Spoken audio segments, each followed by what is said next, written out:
Europe 1, 7h47. Sur la tête. Pour se faire engueuler, on est là pour la fête à mon pote. Salut, bonjour monsieur, dame. C'est Coluche ici avec ses camarades Gérard et Jean-Jean. Et puis Robert Villard qui nous vendra un petit peu de choses comme ça de temps en temps. Alors, dites donc, c'est une émission à faire maintenant, ça s'appelle On n'est pas là pour se faire engueuler, puis c'est vrai. C'était il y a 37 ans aujourd'hui, les grands débuts de Coluche sur Europe 1. Coluche qui fait partie du patrimoine de cette maison. Ses enfants, Romain et Marius, sont vos invités ce matin, Thomas, pour l'interview Vérité d'Europe 1. Bonjour Romain Colucci. Bonjour. Bonjour Marius Colucci. Bonjour Thomas. Déjà dire de Coluche qu'il fait partie du patrimoine comme vient de le faire Julie, est-ce que c'est quelque chose qu'il aurait aimé ça ? Oh, qu'il aurait aimé, je sais pas, mais bon, c'est un petit peu quelque chose qui est incontournable effectivement aujourd'hui, surtout dans une maison comme Europe 1 où il a fait la gloire des années 80 quand il y est passé. Moi j'ai encore un épicier l'autre jour qui m'a dit qu'il avait perdu une fortune à cause de mon père parce que tous les jours il s'arrêtait de travailler pendant 1 heure.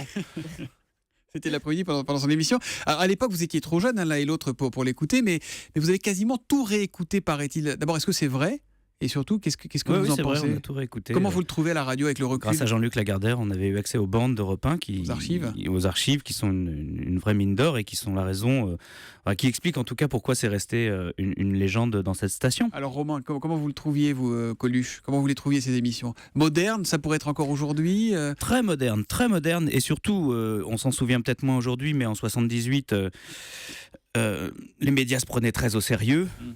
Ça s'est quand même bien détendu depuis, mais... Fallait pas dire de gros mots, fallait rester dans les clous. Fallait pas dire de gros mots, fallait pas dire du mal de certaines institutions, notamment politiques et religieuses.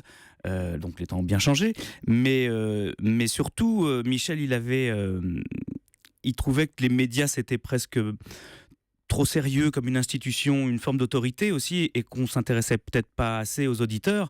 Et lui, il était très intéressé par les auditeurs. Enfin voilà, il a toujours pris la défense comme une forme de syndicat des consommateurs, si vous voulez. C'était le premier syndicat des consommateurs auditeurs, en fait, le premier président du syndicat, Coluche. Il l'a fait pour la politique, il l'a fait pour les médias, et il l'a fait pour d'autres choses. Mais effectivement, il a amené un ton qui s'adressait directement...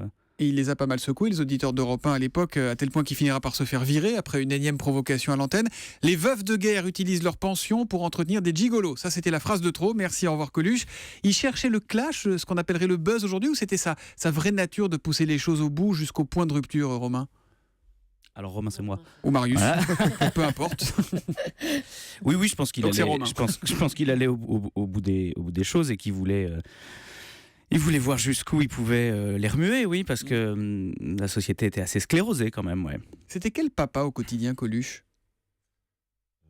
C'était Coluche, non, c'était un très bon papa, évidemment. C'est Marius, hein.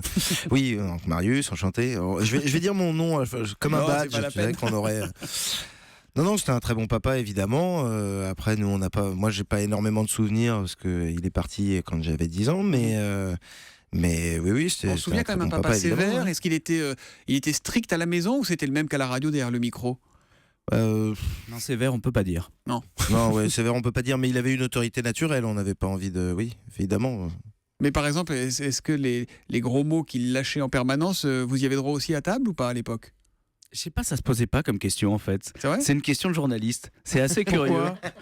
Mais parce que. Je me rappelle pas ni avoir dit un gros mot, ni m'être fait réprimander. D'abord la punition, voilà, il venait du café de la gare où il était interdit d'interdire et c'était pas pour reproduire ça à la maison. Mais en même temps, on a l'impression qu'on le connaît pas bien, Coluche, on connaît son personnage public, mais on dit aussi qu'il avait un côté sombre qu'on a vu brillamment dans Ciao Pantin. Donc on a du mal à percevoir la vraie nature de Coluche, qu'il était hors micro, hors caméra et hors show.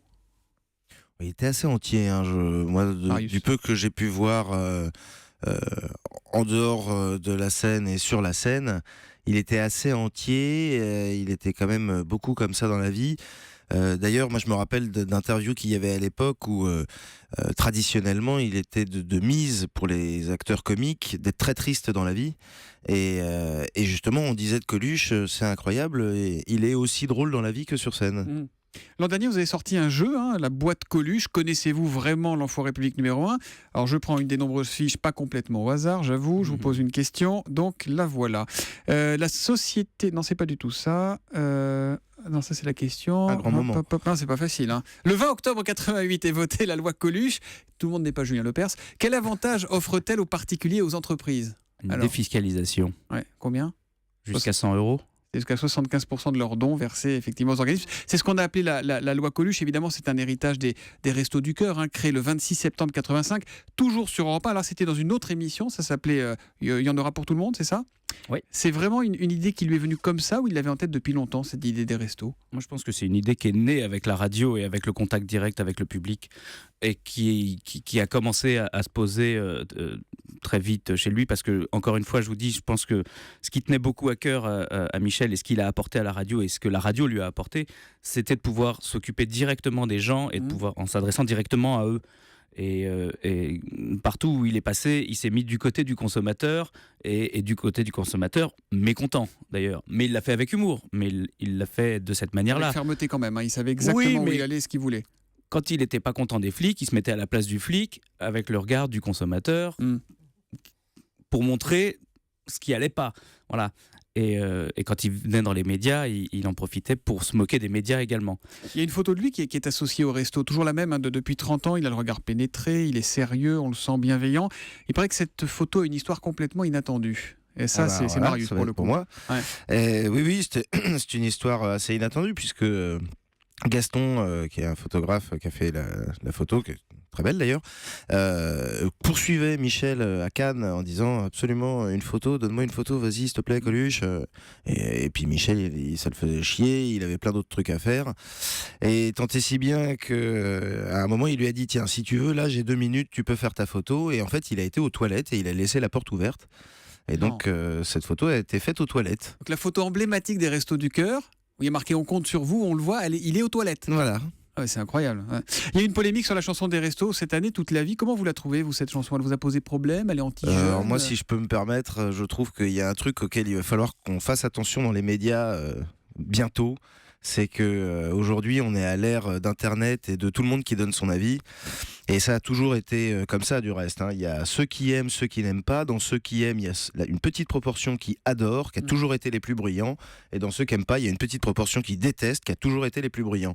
Aujourd'hui, on a donné des gros outils de communication à ces deux petites minorité de personnes qui font énormément de bruit au point que d'un truc qui est même pas un fait divers, on va en parler aux 20h.